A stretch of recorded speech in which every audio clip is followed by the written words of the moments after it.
Bismillahirrahmanirrahim. Assalamualaikum warahmatullahi wabarakatuh. Waalaikumsalam warahmatullahi wabarakatuh. Innal hamdalillah nahmaduhu wa nasta'inuhu wa nastaghfiruh wa na'udzu billahi min shururi anfusina wa min sayyiati a'malina. May yahdihillahu fala mudilla lahu wa may yudlilhu fala hadiya lahu. Asyhadu an la ilaha illallah wa asyhadu anna Muhammadan abduhu wa rasuluh la nabiyya ba'da amma ba'd.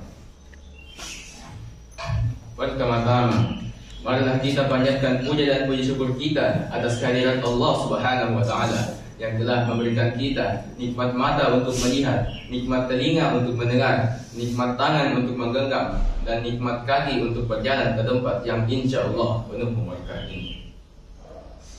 Dan tak lupa pula kita mengirimkan salawat serta salam atas junjungan Nabi besar kita, Nabiullah Muhammad sallallahu alaihi wasallam.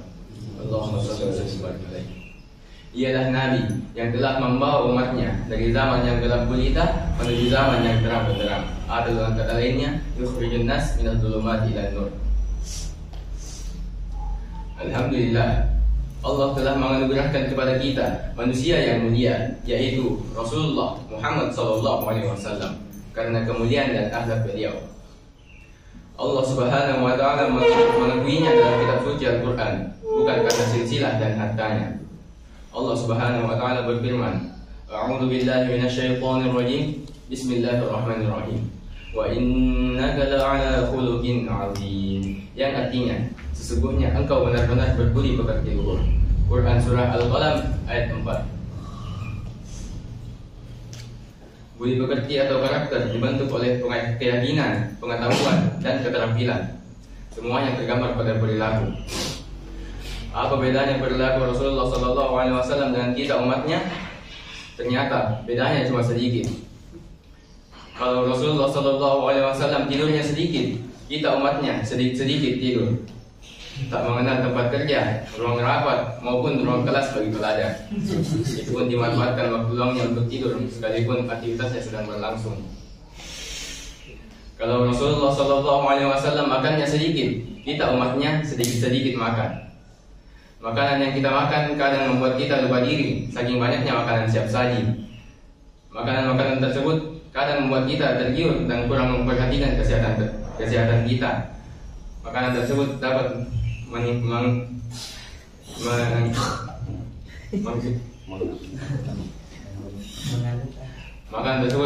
menimbulkan berbagai macam penyakit yang menyerang tubuh kita. Kalau Rasulullah SAW marahnya sedikit, kita umatnya sedikit marah. Sebagaimana firman-Nya, Bismillahirrahmanirrahim. Wasari'u ila maghfiratin min rabbikum wa jannatin arduha as-samawati wal ardh u'iddat lil muttaqin alladzina yunfiquna fis sarra'i wad dharra'i wal kadhimina al-ghayza wal 'afina 'anil nas wallahu yuhibbul muhsinin.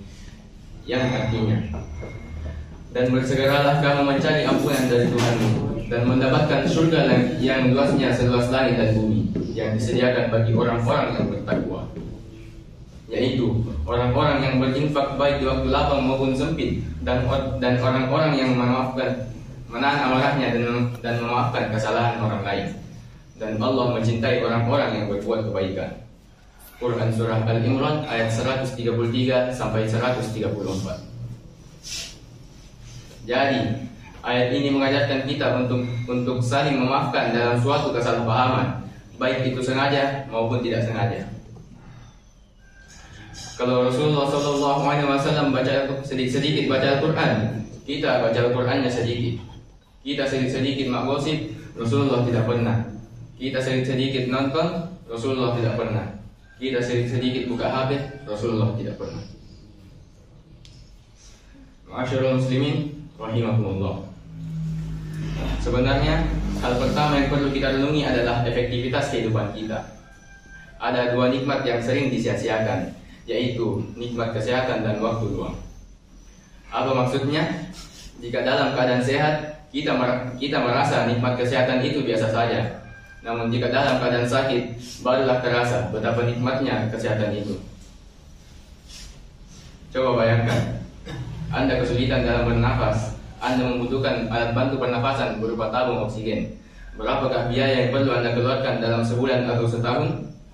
Ternyata biaya yang paling murah adalah Rp1.000 per menitnya.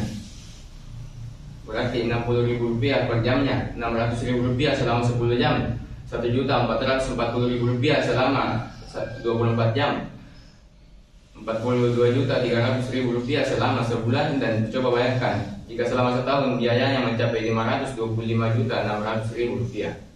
Belum lagi biaya kamar rumah sakit, perawatan dokter, dan lain sebagainya. Sehari-hari Allah memberikan kita oksigen yang melimpah dan tidak perlu dibeli. Alangkah maha pengasih dan maha penyayangnya Allah. Maka nikmat Tuhanmu yang manakah yang kamu dustakan? Begitu pula dengan waktu luang, tanpa sadar sering disia-siakan. Barulah terasa sangat berharga jika ada pekerjaan yang perlu diselesaikan, namun waktu yang tersisa sangatlah terbatas. Kita pun berharap bahwa sehari itu bukan lagi 24 jam, melainkan 30 jam. Padahal waktu itu adalah nikmat yang selalu bergerak maju dan tidak dapat dikembalikan. Jika sudah berlalu, maka hilanglah. Kalau uang yang hilang, kita masih bisa mencarinya. Akan tetapi, waktu yang sudah berlalu tidak bisa dikembali lagi. Padahal, jika waktu berlalu, usia kita di dunia ini semakin singkat. Ma'asyiral muslimin, rahimakumullah. Allah memberikan nikmat kesehatan dan waktu luang kepada kita agar kita mensyukurinya. Caranya yaitu dengan memanfaatkan nikmat tersebut dengan sebaik-baiknya perbuatan baik yang bermanfaat pada diri kita sendiri dan orang lain, bukan untuk hal-hal yang tidak berguna dan sia-sia. Saya rasa cukup sekian ceramah singkat yang sempat saya bawakan pada pagi hari ini. Kurang lebihnya mohon dimaafkan. Akhirul kalam, syukran, Allahu khairun hafizah, minallahi musta'an wa alaihi iklan. Assalamualaikum warahmatullahi wabarakatuh.